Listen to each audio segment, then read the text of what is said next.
Pwede to ah.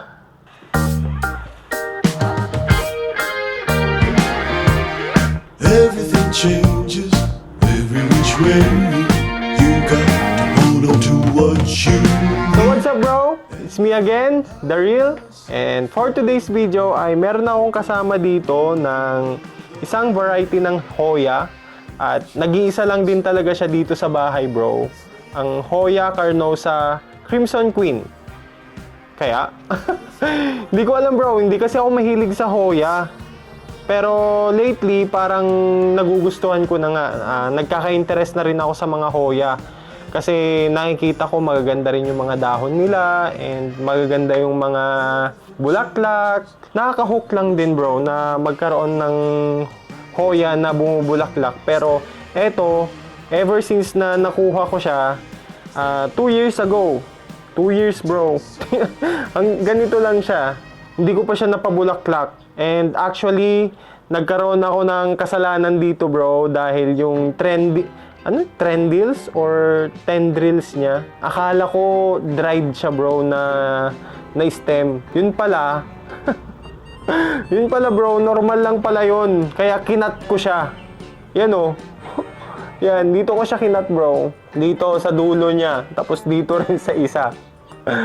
Yan, oh, 'di ba? Wala na yung mga tendrils nila. Kaya pala hindi na siya lumalaki, hindi na siya nagkakaroon ng panibagong mga dahon kasi yun pala, dun pala lalabas yung mga dahon niya, bro. Sorry na. Sorry na kasi hindi ko naman alam eh.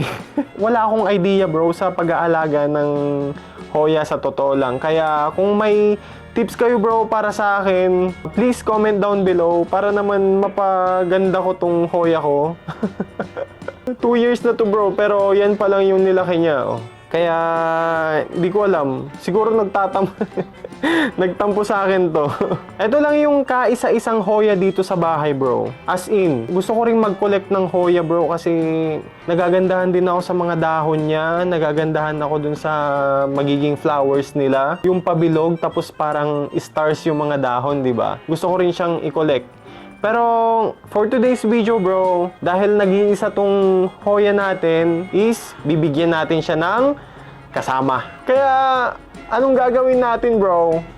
Alam nyo na, chak chak chak. Chachap-chapin natin to ngayon bro para magkaroon tayo ng madaming Hoya. Hoya bro hindi yung chocolate. Baka mamaya ang iniisip mo yung chocolate Goya yon. Goya yun bro. Paborito kong chocolate yun, Goya, yung may almond sa loob. Yan, sarap. Pero hindi ito yun Hoya to. Hoya plant. Wax plant. So yun bro, tama na nga. Ano ba? So yun bro, tama na ang maraming salita at propagate na natin to. Let's go. Oops, wait lang bro. Bago natin i-propagate to alam nyo na gagawin. Please subscribe and click the notification bell para lagi kayong updated dito sa channel natin bro. Okay? Alright, let's do this. Let's begin bro. Etong vine lang na to ang kukunin ko. So, ganyan lang. Dito lang siya sa pinakadulo. Kita nyo ba bro? Yan. Kinat ko na siya doon sa dulo. Yan. Lagay ko muna dito yung cutting. Dito ko siya kinat. So, sa pang 1 and 2. Yan. Sa pangalawa bro. Sa pangalawang bud or sa pangalawang mga group ng leaf. So, yon. Sa pangalawang node. Yon. Node pala bro. 1, 2. Sa pangalawang node ko siya kinat. Ito bro, hindi ko na pakikialaman to. Itong isang mahaba na to kasi nagkakaroon na siya ng bud dito, nakikita ko. Kung napapansin nyo bro, yan. Nagkakaroon na siya dito. Parang feeling ko, lalabasan niya siya ng dito, ng panibagong dahon. Ito yung sinasabi ko kanina bro, nagkamali ako dito. Akala ko dry lang siya na stem. Pero yun pala, tendrils niya pala yun bro. Kung saan yung vine niya pala yun. And kinat ko. Pero eto, may papalabas na siyang dahon. Feeling ko lang, eto. Etong part na to, yan, yung puti. Kaya yan, iwan ko na siya dyan and lalagay lang natin sa gilid. And etong mga cuttings natin, kakat ko na siya dito.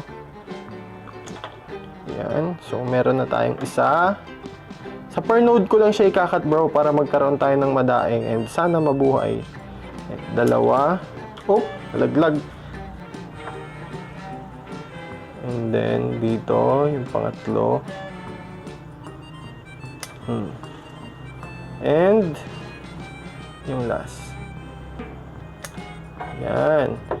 Yung first na cutting bro, gusto ko siyang ilagay dito sa mother plant. So, ganyan lang. Itutusok ko lang siya dito. Tutusok ko lang.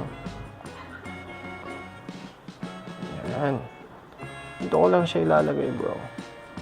And sisiksikin lang na ganyan para hindi umuga-uga. Tapos, sana mabuhay bro. I-update ko kayo. Etong dalawang cuttings na to bro. Eto, is ilalagay ko siya dito. Dito ko siya ilalagay. And eto naman is ilalagay ko siya sa soil. So, kukuha lang ako ng potting mix. So, ayan na yung potting mix. Eto is itutusok lang natin sila dito. Wait lang. I need a little bit of help. Kumuha lang ako ng ballpen, bro. Yan. Tutusukin lang natin dito. Lalagay natin yung isa. Then, dito naman yung isa. Pag-compare natin sila, bro, if saan yung mas mabilis na magkakaroon ng, ano yun? Mas mabilis mabuhay.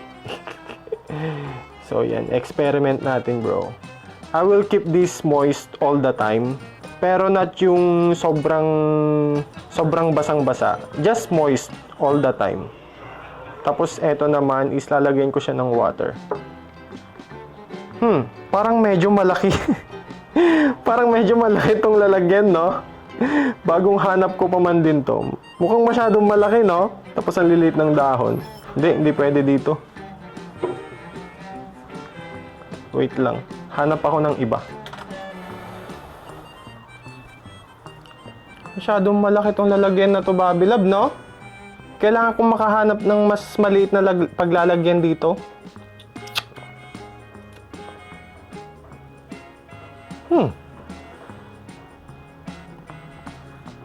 Pwede to ah. Ito na lang pala bro. Ito oh. Saglit lang, ubusin ko lang to.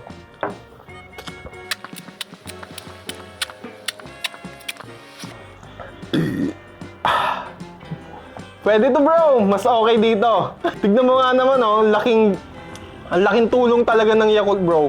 Hindi lang okay sa tiyan. Okay rin sa halaman. Hugasan ko lang to bro. Oh, okay na bro. Nahugasan ko na. Nalagyan ko na rin ng tubig. Subukan nga natin. Oh, di ba? Perfect. Oh. Oh. Much better kaysa dito, di ba? Kaya magagamit natin yung grass na yon next time sa other propagation natin. Yung mas babagay sa kanya kasi etong mga dahon nito bro, masyadong malilit eh. Kaya saktong-sakto lang dito bro. Ito na yung naging propagation ng Hoya carnosa natin bro, Crimson Queen. So nagkaroon ako ng dalawang cuttings dito sa soil propagation and dalawa rin dito sa water propagation. Tapos yung isa, nilagay ko lang din siya dito sa may mother plant. So tignan natin dito bro if sanang pinakamabilis na bubuhay. Kaya abangan nyo bro.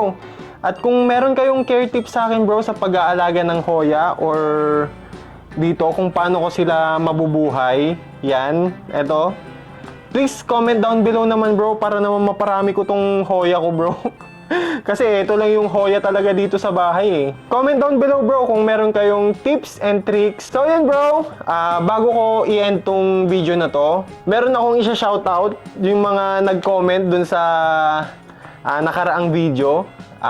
Eto bro, shoutout kay James Respicia and kay friend Sebastian Tongol. Maraming salamat sa inyo bro sa panonood at sa pagsuporta na itong mga video na ginagawa ko, bro. At sa mga ibang nanonood dyan, bro, if gusto nyo magpa-shoutout, just comment down below. Isha-shoutout ko kayo next video. So, ayun, bro. Hanggang dito na lang. Please subscribe and click the notification bell para lagi kayong updated dito sa channel natin, bro. So, ayun. Hanggang dito na lang, bro. Hanggang sa muli. Peace, bro.